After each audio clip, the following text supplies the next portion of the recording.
Bonjour, toi qui m'écoutes. Si tu le veux, tu peux me rendre pur. Matthieu 8, verset 2 se lit ainsi. Et voici, un lépreux s'étant approché, se prosterna devant lui et dit, Seigneur, si tu le veux, tu peux me rendre pur.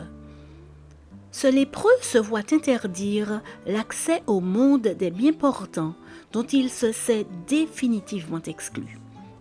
Au rejet social et au tourment de perdre sa chair en morceaux s'ajoute la souffrance morale de croire avec son entourage que sa lèpre est une malédiction divine.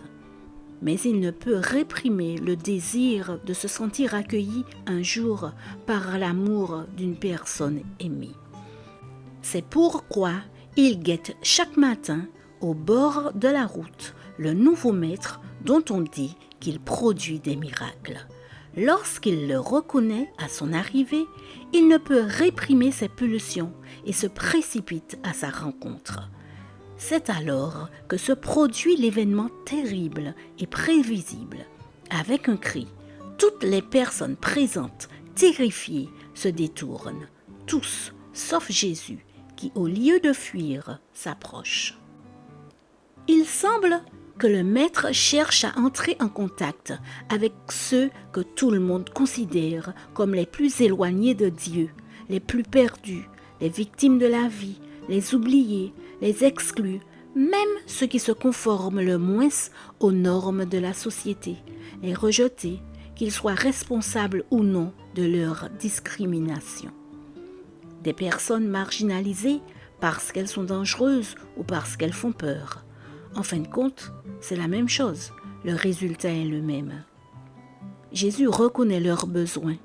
Lui qui comprend la dépendance profonde de l'aveugle, l'enfermement constant du paralytique, la misère de ceux qui vendent leur corps, comprend très bien la tragédie du lépreux, qui, conscient de la répugnance qu'il inspire, se limite à dire humblement « Si tu le veux, tu peux me rendre pur ». Mais il ne dit pas cela comme si la question de sa guérison dépendait de la volonté du Maître, car il a entendu dire que le Nazaréen veut que nous soyons guéris de tous nos maux. Ce qu'il veut dire, c'est que c'est par sa propre volonté.